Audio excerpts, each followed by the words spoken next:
Bonjour, je m'appelle Rosie et bienvenue sur mon podcast créatif.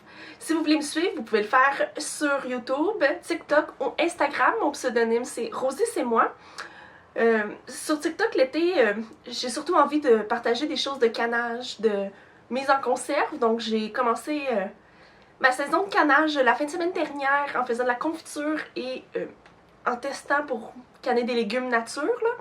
Donc si ça vous intéresse, vous pouvez aller voir mon TikTok, mais aussi j'ai envie de faire des vidéos où est-ce que j'explique plus le processus, comment utiliser l'autoclave, les recettes puis tout ça. Donc si c'est quelque chose qui vous intéresse, vous pouvez me laisser dans les commentaires parce que peut-être que naïvement, là, je pense que tricot, artisanat va aussi avec jardinage, cuisine, canage.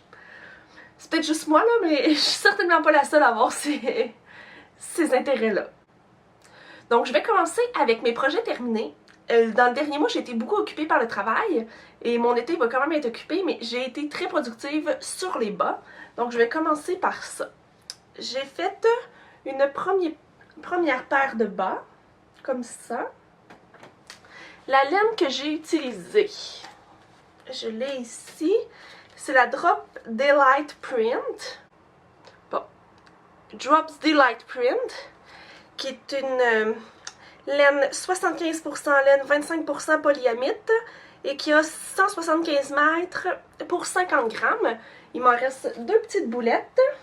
C'est de la laine plus grosse que ce que j'ai l'habitude d'utiliser.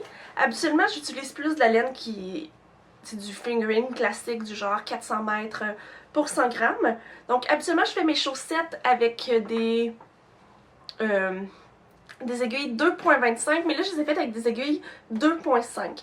Donc, 64 mailles. J'ai commencé avec des côtes 1-1. Côte 1-1. Après ça, en jersey jusqu'au bout, talon double avec un gousset. Et je les aime bien, mais je les trouve un petit peu grands. Bon, la lumière change beaucoup, là, mais j'espère que vous allez quand même bien voir. C'est une journée ensoleillée. On va en profiter. Donc, qu'est-ce que je disais sur la laine? Ouais. Un peu plus gros que ce que j'utilise d'habitude. Aussi, habituellement, j'utilise plus un fil qui est retordu. Et là, il n'est pas retordu, c'est un fil single ply. Donc, je sais pas ce que ça va donner. J'ai l'impression que ça va s'abîmer plus rapidement avec le frottement. Mais je les trouve quand même belles. Une chose que je trouve dommage, c'est quand j'ai fait ma deuxième chaussette, au milieu de la balle, il y avait un nœud. Donc, surtout pour une couleur comme ça qui est dégradée, je trouve que c'est plate. Tu sais, j'étais quand même à l'aise avec le talon à gousset qui a une démarcation ici. Mais là, je trouve que j'ai trouvé ça un petit peu décevant. Mais bon, j'étais quand même pas... Je les trouve quand même belles puis j'ai hâte de les porter. Continuons avec une deuxième paire que je vais mettre sur les marqueurs. Je fais beaucoup de bas parce que je trouve que c'est qu'est-ce qui est facile, qui ne demande pas de réfléchir, qui sapote facilement. Donc c'est ça que j'ai fait beaucoup dans le dernier mois. Deuxième paire de bas. Comme ça ici. Donc, je vais parler de la laine pour commencer. Pour celle-là aussi, il me reste deux petites boulettes. C'était des balles de 50 grammes Patton Straw Socks, qui est aussi un... J'ai la misère avec mon focus, hein, qui est aussi un 50 grammes pour 152 mètres. Donc j'ai l'impression qu'elle est même plus grosse.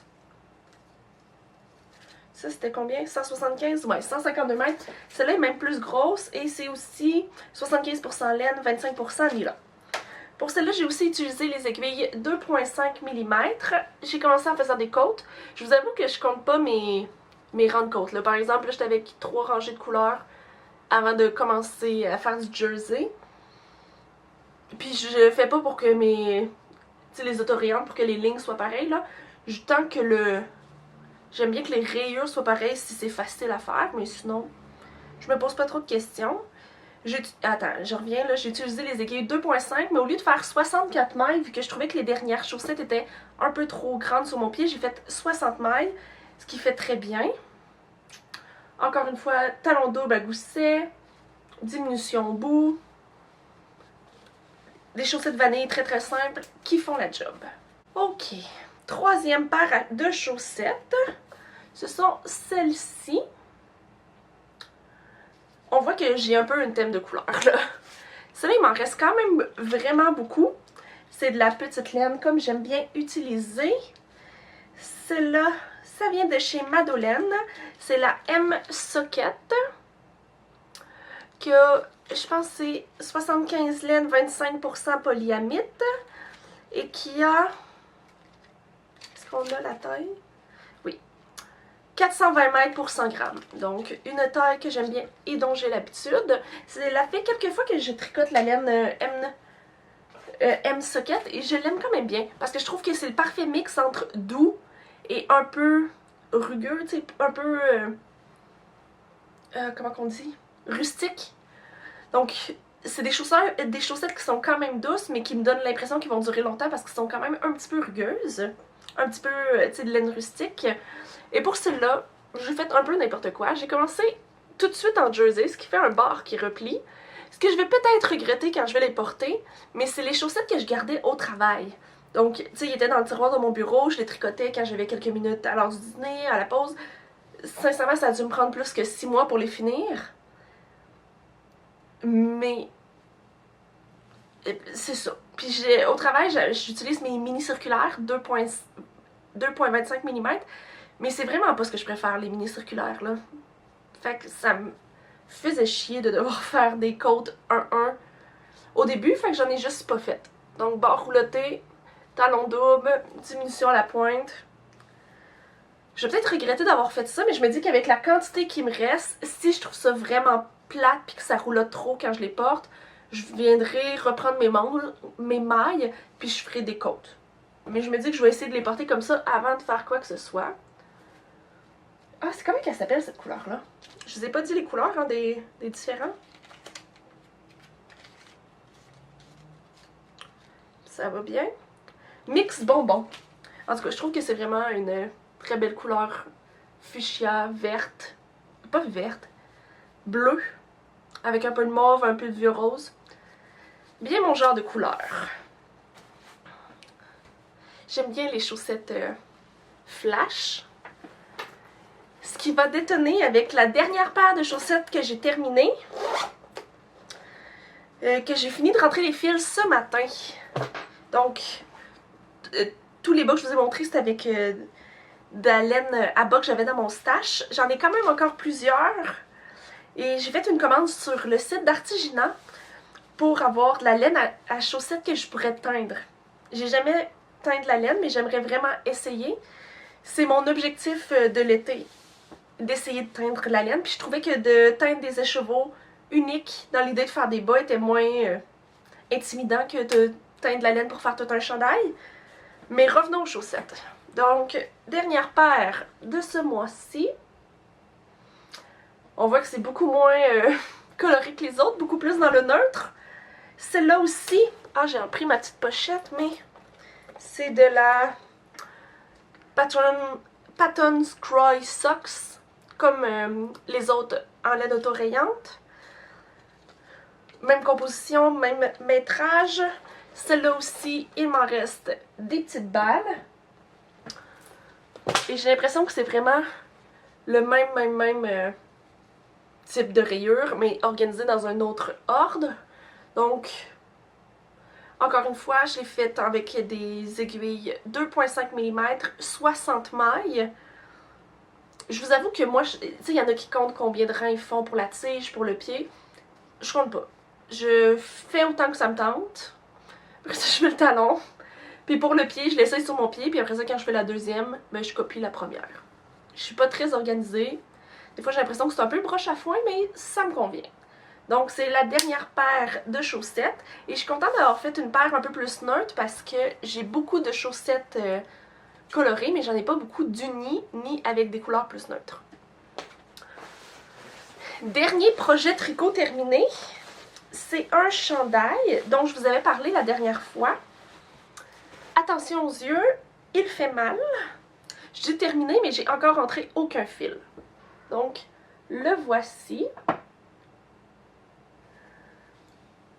Donc, je vais commencer par la laine. La laine que j'ai utilisée, c'est encore de la laine de Drops. La Drops Nord, qui est un mélange 45% alpaga, 30% polyamide, 25% laine, et qui a 170 mètres pour 50 grammes, qui est assez petit comme laine. Je l'ai acheté chez Club Tissu. Il y avait une promotion quand j'ai acheté la laine, mais finalement, au départ, mon plan... Je vais commencer du début. J'ai eu cette idée de chandail-là quand j'étais à un Trigo Jazette au début du mois de juin? Non? Mai? Oui, parce que c'était pas ce mois-ci, c'était le mois passé, au début du mois... Non.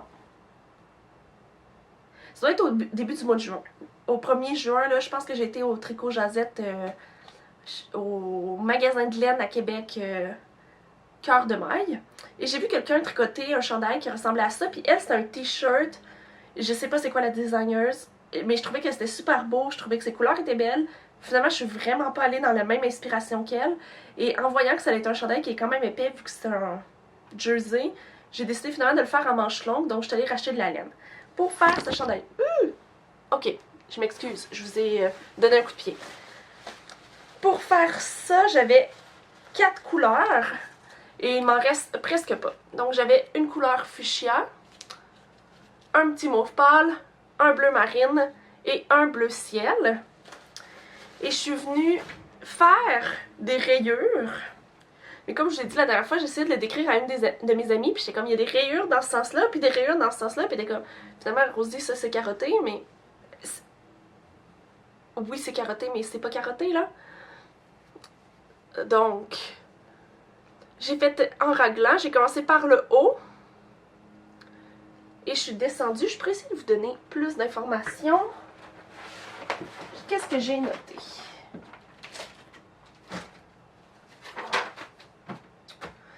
J'ai tricoté le corps avec des aiguilles 5,5 mm et les high cord au corps, au cou, bas du chandail, bord des manches, je les ai tricotés avec 4,5 mm. J'ai commencé avec 150 mailles et j'ai divisé 25 mailles pour chaque épaule, 46 mailles pour le devant et derrière et 2 mailles pour chaque raglan, donc 8 mailles au total, ce qui donne 150 mailles. Pour les augmentations, je faisais un rang, 8 augmentations, donc quand c'est 8, c'est des deux côtés de chaque raglan. 8 augmentations, 0 augmentation, 8 augmentations, 4 augmentations. Puis les 4 augmentations, c'est juste du côté du corps. Donc le corps augmente un petit peu plus vite que les manches, ce qui me convient parce que j'aime bien quand le corps est plus large. Et j'ai pas l'habitude de tricoter avec de l'alpaga, même si on dirait que dans les derniers temps, je tricote juste avec de la laine que de l'alpaga. Je suis pas encore habituée de gérer l'expansion que le tricot peut prendre après. Donc j'avais peur que ça soit trop grand, trop petit. Mais bon. Donc... je vais l'enfiler pour vous montrer. Là, c'est sûr que j'ai rentré aucun fil.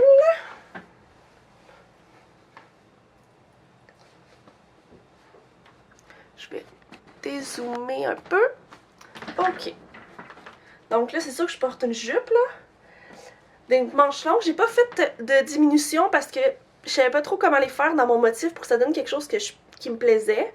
Et j'ai terminé avec un high cord. Il est bleu pâle sur les manches.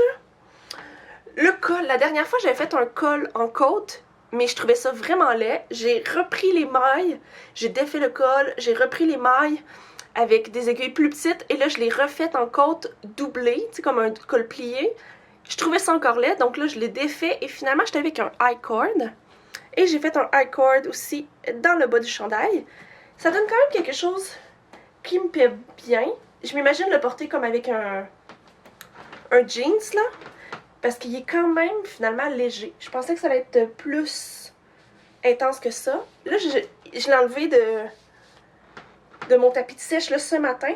Puis je l'avais fait sécher avec plein d'aiguilles. Donc, on voit un peu encore, tu sais, le trace, là, vu que j'y ai été un peu étirée. Parce que je voulais bien étirer le motif pour que le high cord soit bien à plat. Ouais, fait que je suis satisfaite de ce que ça donne. Je pense qu'il va être très très très confortable à porter. Et au final, oh, je tasse un peu mes cheveux. J'aime bien ce que ça donne le col. Je trouve que ça fait quand même beau que ce soit un petit peu plus ouvert. C'est pas ce que j'ai l'habitude de faire dans mes tricots. Je vais l'enlever là parce qu'il fait chaud. Bon. Heureusement, c'est le seul chandail que je vais essayer aujourd'hui. Je vais rapprocher un peu. Il en manque peut-être encore un petit peu. Ouais, c'est le seul chandail que j'ai terminé, mais il fait chaud. Est-ce que j'ai d'autres choses à dire sur ce chandail? Je peux vous montrer l'intérieur, parce que je trouve qu'il est quand même très satisfaisant. Parce qu'il est tout... Là, on s'entend que j'ai rentré aucun fil. Moi, je préfère rentrer mes fils après le blocage, parce que je me dis, si la laine a bougé, je préfère qu'elle bouge, puis qu'après, je lance mes fils. Mais c'est peut-être naïf. Mais bon, c'est hyper satisfaisant.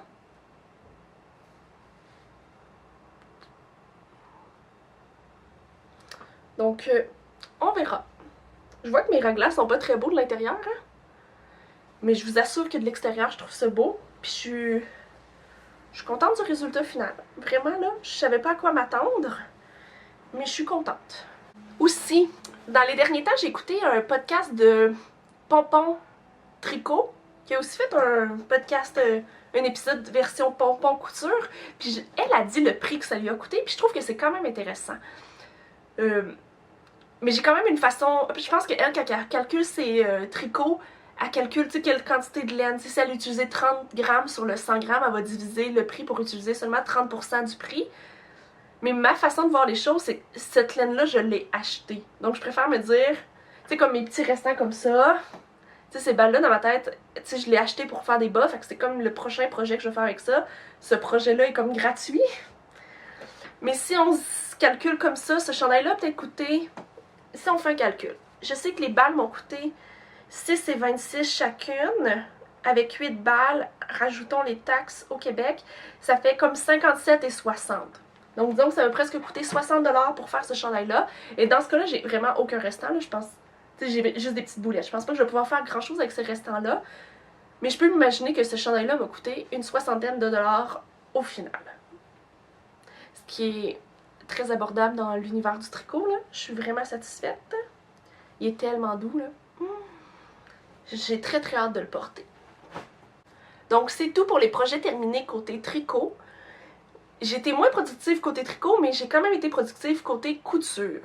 Donc je vais vous montrer ce que j'ai fait. Premièrement, j'ai fait une robe. J'ai fait une robe cache-cœur. Elle a des poches. Et elle m'arrive un peu comme à mi-mollet. C'est une robe que j'ai faite avec une ancienne housse de couette que j'avais trouvée chez Ikea. Ouais, qui avait un pourcentage de coton. C'était du coton lin, mais je me souviens plus des proportions. J'ai eu beaucoup de difficultés avec ma machine à coudre pour faire cette robe-là. Je sais pas pourquoi, là, ça marchait pas. J'ai fait un petit nœud ici. Mon idée, c'est que je voulais avoir une robe cache-cœur, mais vraiment pas un cache-cœur ajusté. Quelque chose de vraiment plus fluide. Donc ici, il y a un petit nœud. Et de l'autre côté, pour attacher la robe, j'ai fait un petit bouton attaché avec un peu d'élastique. Mais premier problème, ici j'ai attaché l'élastique vraiment à la jonction entre la partie du haut et la partie de la jupe, alors que mon bouton est plus haut. Donc quand je croise la robe dépasse un peu en bas, mais c'est pas ça qui me dérange le plus. Je l'ai porté une fois la fin de semaine dernière, et la chose qui me dérange le plus, c'est le décolleté. J'ai vraiment pas l'habitude de porter des choses décolletées, et j'ai pas aimé ça. Comme si le tissu se tenait bien, peut-être que ça irait mieux, mais tu sais, là on voit qu'il y a du mouvement, là. Fait que quand je la porte, ça fait un plus gros décolleté que qu'est-ce que je suis à l'aise de porter en public. Donc, il va peut-être falloir que je la retravaille pour la porter ou que je vais la porter d'une autre façon, mais disons que comme ça, je la trouve trop révélatrice. Mais le tissu est extrêmement confortable, c'est hyper fluide, c'est vraiment vraiment le fun. Sinon, Pour faire ces vêtements-là, j'utilise pas de patron, j'utilise mon pas de patron. Donc finalement, c'est un patron que j'améliore avec le temps pour trouver quelque chose qui me plaît de plus en plus. Et là, finalement, pour faire cette robe-là, comment j'avais fait, j'ai utilisé le patron que j'utilise habituellement pour me faire un haut. C'est plus qu'un col plus t-shirt. Et là, j'ai calculé à quelle profondeur je voulais que ça se croise, puis je suis venue faire une ligne à la moitié comme ça sur mon patron. Donc, c'est comme ça que j'ai fait pour le haut. Les manches, c'est des mêmes manches que j'avais. Et pour le bas, ma façon de calculer, c'est que je prends le tour de ma taille fois environ 1,5 et c'est la circonférence que je veux avoir. Mais là, j'ai calculé vu qu'il y avait un double panneau finalement à l'avant. Juste un panneau et le derrière va faire 1,5 environ. Donc, c'est comme ça que j'ai calculé. Je peux regarder mes notes. Et pour cette robe-là, j'ai fait des manches. Et ils sont vraiment trop profondes. Là. Quand je mets ma main dans ma manche, il faut que je me baisse l'épaule pour pouvoir accéder au fond de ma manche. Donc, disons que les manches sont à retravailler. Puis, une des solutions, peut-être, ça serait juste de mettre un petit point ici pour que ça se ferme mieux puis que ça bouge pas. À voir. Disons que je vais continuer à expérimenter pour cette robe-là. Deuxième vêtement que je me suis fait, c'est une jupe comme ça. Je vais essayer de la mettre un peu. Une jupe à volant. Aujourd'hui, je porte le même modèle de jupe, mais dans une autre couleur. Ce tissu, je l'ai acheté chez Fabricville. J'ai pris en photo l'étiquette pour me rappeler de la composition. Donc, je vais aller voir. La composition est 80% polyester, 20% coton. Habituellement, j'essaie de préconiser les vêtements plus en coton, surtout pour les vêtements d'été parce que le polyester, ça fait suer. Mais je me disais pour une jupe, considérant que je vais m'asseoir dessus, je trouvais ça plus pratique de le porter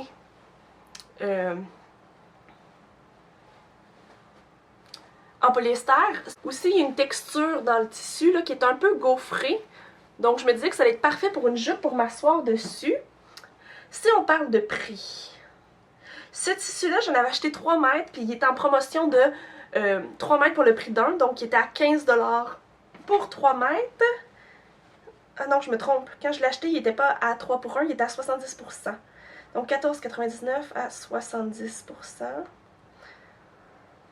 En ajoutant les taxes, finalement ça vient à 15,51 pour le tissu. Et dans 3 mètres, je me suis fait une jupe.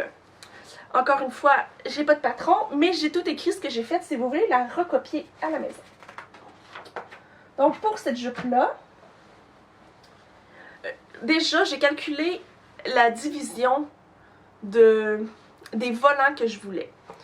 Donc, je voulais que le volant du bas soit le plus long. Donc, j'ai pris la longueur de ma taille jusqu'où je voulais que ça arrive, ce qui donnait 80 cm. Ensuite, je me suis dit que je voulais 40% pour le plus haut volant, 30% pour celui du milieu et 20% pour celui du haut. À ça, je suis venue ajouter 1 cm pour chaque couture, là, donc 1 cm ici, ici, à chaque couture. Pour la bande en haut, j'ai rajouté 1 cm pour faire un repli. Et pour la bande, j'ai mis 4 élastiques. Donc, il y a 3 coutures, 4 élastiques. Donc, je vais essayer de vous montrer le plus clairement possible. Focus, s'il vous plaît, focus. Donc, il y a une petite bande en haut. J'ai 1, 2, 3, 4 élastiques, puis un petit repli. Donc, le repli, c'est pour pas qu'il y ait de coupe de tissu apparente. Donc, il y avait 1 cm pour le prix, 1 cm pour la petite finition en haut, là, où est-ce que je laisse juste un petit rebord, et 8 cm pour chaque côté des élastiques. Ensuite, pour le bas, j'ai fait un repli de 1 cm, puis 4 cm. Donc, j'ai revenu rajouter 5 cm de plus au bas. Ce qui a fait, je vais essayer de vous montrer le dessin dans mon cahier. Bon, j'ai l'impression qu'on voit pas vraiment le focus, là, mais Premier, deuxième, troisième. Celui-là, 20%, 30%, 50%. Plus 5 à la base pour le repli. Plus 1, plus 1, plus 1, plus 1 pour les bandes de couture. Ici, plus 10. C'est ça? Plus 10 pour l'élastique, la petite finition et le repli. Donc ça, c'est pour les 3 volants. Ensuite, pour calculer la largeur de tout ça, j'ai pris mon tour de taille et je suis venue faire environ 1,3%. Parce que 1,5 c'est quand même beaucoup de volume, mais là, vu que le premier volant était assez court et les 2 autres allaient être un peu plus longs, je voulais pas qu'il y ait trop de volume au premier volant pour qu'il y en ait plus au deuxième et au troisième. Donc le premier volant, je voulais que le total soit de 140 cm. Ensuite, deuxième volant, le total de 210 cm. Et le troisième, 315 cm. Mais au final, j'ai coupé pour la partie du haut 2 morceaux de 27 cm de haut par 70 cm de large. Si je l'ai coupé en deux, c'est parce que je voulais rajouter les poches sur le côté, donc j'ai fait une couture partout sur le côté de la jupe. Deuxième volant, 26 cm de haut par 105 cm de large. Et le troisième volant, j'ai fait 46 cm de haut par, j'ai écrit 157,5 cm de large ou largeur du tissu. Finalement, j'ai pris la largeur de mon tissu que je pense qu'était de 144 cm. Je vais retourner voir. Largeur 147 cm. Donc j'ai pris le 147 cm x 2. Ensuite, j'ai fait des poches. Les poches étaient encore trop profondes, donc j'ai modifié les poches entre la robe rose et la robe bleue. Ouais. Quoi dire d'autre? Donc pour l'assemblage, j'ai assemblé le devant, puis le derrière, et je suis venue faire les deux côtés. Donc je vais la mettre à l'envers pour vous montrer. J'ai commencé par faire le surjet sur les poches, comme épaisseur simple, donc 4 fois le surjet sur les poches. Ensuite, je suis venue faire les plis entre le premier et le deuxième. J'aimerais ça avoir un support à jupe en ce moment. Je suis venue faire les plis entre le premier et le deuxième. Je suis venue coudre et faire un sujet. Les plis entre le troisième volant et le deuxième, j'ai cousu, fait le surjet. J'ai fait la même chose pour les deux côtés. Ensuite, je suis venue attacher les poches à chaque côté en m'assurant que ce soit bien plat. Et j'ai finalement fait un surjet sur toute la largeur pour venir faire la finition. Et après, je suis venue assembler les deux côtés. Donc, j'avais comme le haut de la jupe, les poches et le côté. Je suis venue faire une couture tout le long. Donc, finalement, ce qui venait fermer mes poches et le côté de ma jupe. Je suis venue faire mon pli dans le bas, dans le haut, mettre mes élastiques, finir les coutures et ça me donne une jupe. Donc cette première jupe, je la trouve assez bien réussie, mais je trouve que j'ai mis l'élastique un peu trop serré, considérant qu'elle allait en avoir 4. Je pense que je les ai coupés un peu trop petits, mais ça je peux le modifier assez facilement. Et je trouvais que les poches étaient un peu trop profondes pour ma taille, pour qu'est-ce que je veux, là, c'est quand même... je peux vous remontrer, là, je me suis fait des grosses poches, là. C'était un peu trop profond. Donc sur la robe rose, je suis venue faire exactement la même chose, mais j'ai fait des poches moins profondes. Et le tissu, je vais vous le montrer, est un petit peu différent. Donc c'est la même collection de tissus, mais le carotté sur le rose est un petit peu plus gros que sur le bleu. Donc, je compte bien porter ces jupes-là à plusieurs reprises cet été.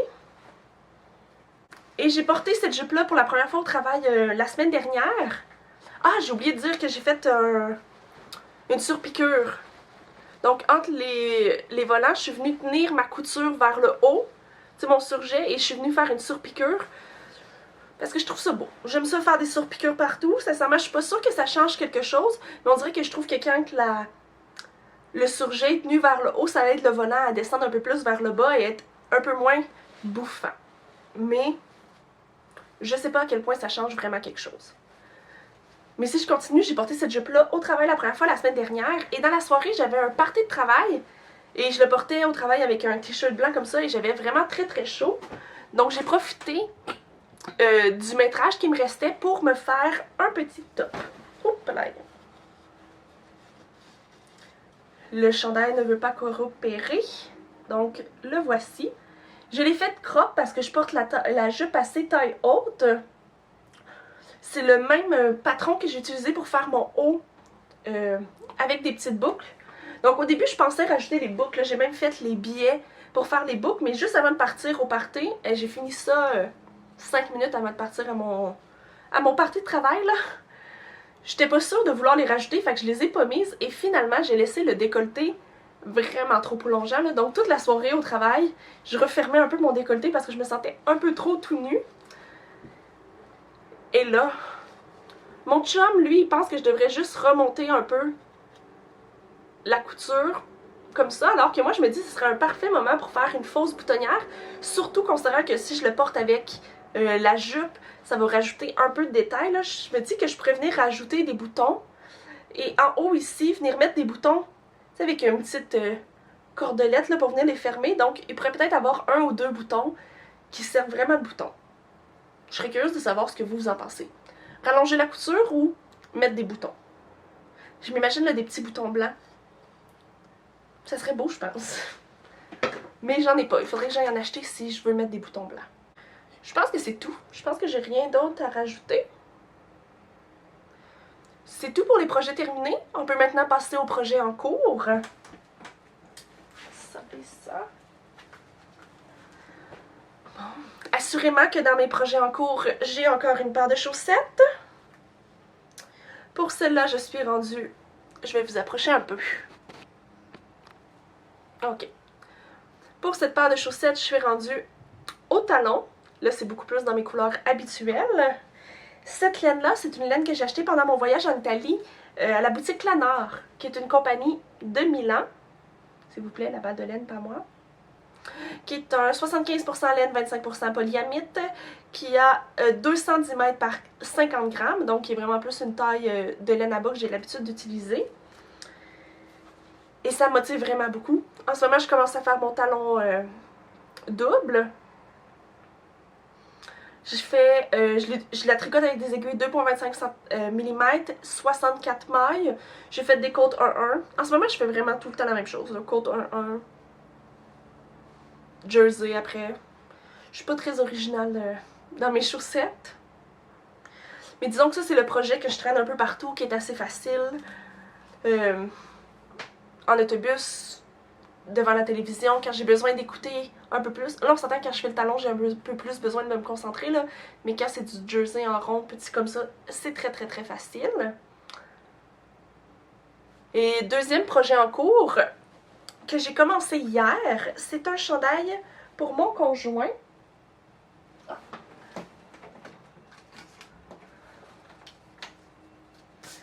Cette laine-là aussi vient d'un voyage en Italie de la boutique Lanard. Je vais essayer de vous montrer. Est-ce qu'elle veut focus sur ma étiquette?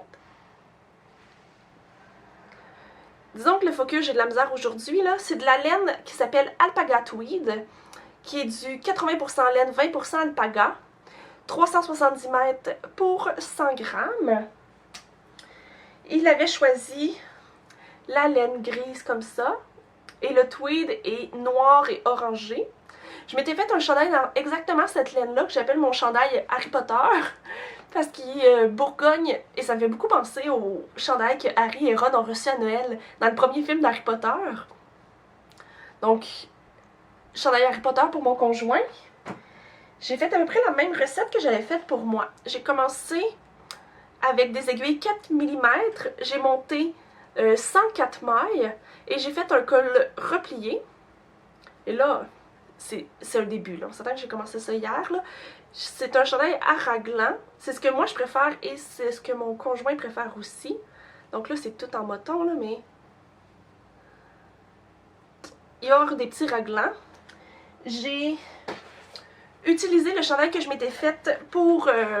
comme échantillon. Donc j'ai calculé qu'il allait avoir 20 mailles au 10 cm. Donc, pour trouver la façon de diviser les mailles du col, j'ai pris les mensurations de mon conjoint. Je me suis dit que je voulais que ça fasse environ un corps fini d'environ 110, 115 cm pour que ça soit quand même ajusté, mais lousse, parce que ça donne un tissu qui est quand même assez fluide. Donc, il ne faut pas que ça soit trop ajusté, là. Et pour ses bras, 35 cm. Donc, pour le corps, je voulais avoir à la fin 220 mailles. Et pour les bras, 70 mailles. Et j'ai rajouté à ça... Donc, un total de 360 mailles. Lorsque le raglan est fini, on sépare le corps des manches. Donc, le total à la fin du raglan de 360 mailles, moins les 104 mailles du col, ça me donnait 256 mailles. Donc, finalement, entre mon col et la fin de mon raglan, je dois rajouter 256 mailles. Pour lui, je sais que mes augmentations de raglan, je veux qu'il aille au même niveau sur son corps que sur ses bras. Donc, un rang, je fais aucune augmentation. Un rang, je fais 8 augmentations. Ça veut dire de chaque côté du raglan. Pour les 4 raglans, ça fait 8.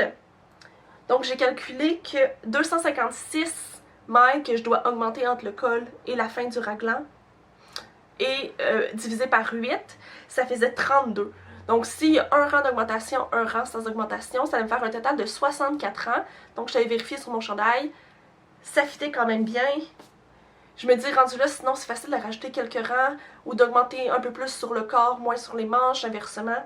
Donc je me dis que j'ai de la place pour ajuster un peu plus.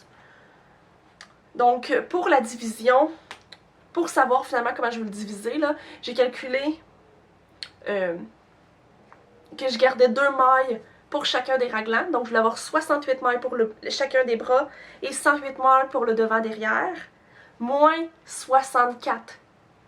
C'est ça? Oui, 64 augmentations, vu que finalement, si j'ai le... Je vais essayer de mimer un peu, là. Si j'ai l'augmentation, puis des augmentations des deux côtés, après mon 32 rangs d'augmentation, je vais avoir 64 augmentations au total.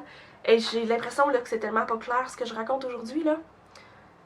Mais au final, ce que je veux dire, c'est que j'ai laissé 2 mailles pour chaque raglan, 4 mailles en haut pour commencer les épaules et 44 mailles en avant et en arrière pour le col, pour devenir le devant et derrière là, du corps.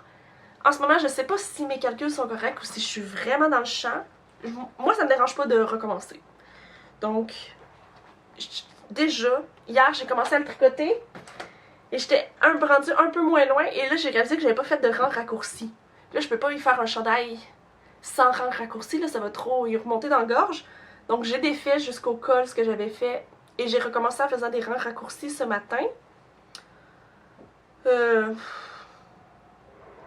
Pour l'instant, je pense que j'ai pas plus de choses à dire sur ce chandail-là. Quand on avait été en Italie, on avait acheté 6 balles pour me faire un chandail, 6 balles pour lui faire un chandail. Et moi, finalement, j'en ai utilisé 3 et un peu plus, là. Donc, même pas 4 totalement. Je pense que lui, ça va y prendre peut-être un peu plus. Peut-être qu'on va en utiliser 4. Donc, j'ai très hâte de voir ce que ça va donner comme résultat. S'il lui reste quand même beaucoup de laine avec ses restants et les restants, tu sais, mon bourgogne et son gris, je pense que je vais pouvoir me faire un autre chandail. Donc, dans mes projets futurs, on s'entend que là, je commence un chandail pour le tricot. Je vais continuer ça en faisant des chaussettes pour accompagner tout ça. J'ai l'intention cet été d'apprendre à faire de la teinture. Donc, je vais peut-être vous montrer les écheveaux pour faire des chaussettes que je vais reteindre la prochaine fois. Pour la couture, ouais, je regarde là-bas parce que j'ai mon stock de la pile de nouveaux tissus que j'ai acheté là. Pour la couture, j'ai des hauts qui s'en viennent. J'aimerais ça retravailler mon patron de haut pour avoir des bonnes manches bouffantes. Puis j'aimerais ça avoir des manches qui sont un peu plus 3/4. Donc ça va être à retravailler pour moi. Mais l'été, là, je me concentre vraiment beaucoup sur le canage. Parce que j'aime ça, utiliser les légumes de saison, souvent qui sont moins chers, pour faire des réserves pour le reste de l'année. Donc là, je viens de faire de la confiture la semaine dernière et des légumes nature. Et là, je vais continuer à faire d'autres choses. Là, si ça vous intéresse, j'aimerais vraiment ça. Je serais contente de vous partager d'autres passions que j'ai. Je fais vraiment beaucoup de canage. Là, je dois faire entre 300 et 400 pots maçons par été. Je sais pas exactement combien je fais. Là, je pense que je suis plus proche du 400. Et j'ai racheté des nouveaux pots pour cet été parce que l'année passée, j'avais rempli tous mes pots de 500 ml. Je viens aussi de me racheter un deuxième autoclave pour être plus rapide parce que cet été, je vais beaucoup plus travailler qu'à l'habitude. Donc, j'aimerais ça être un peu plus rapide dans mon processus de canage pour faire mes conserves. Donc, si ça vous intéresse, écrivez-moi là dans les commentaires. Merci beaucoup d'avoir été là pour ce 6e épisode, déjà, de mon podcast créatif. Et je vous retrouve très bientôt pour un prochain épisode. Si vous voulez m'encourager, vous pouvez vous abonner, écrire des commentaires, aimer la vidéo, partager, faire tout ce que vous voulez. Ça me fait plaisir. Sur ce, je vous souhaite un bon été et on se retrouve au début du mois d'août pour voir le suivi de mes projets. Donc, je vous dis à bientôt!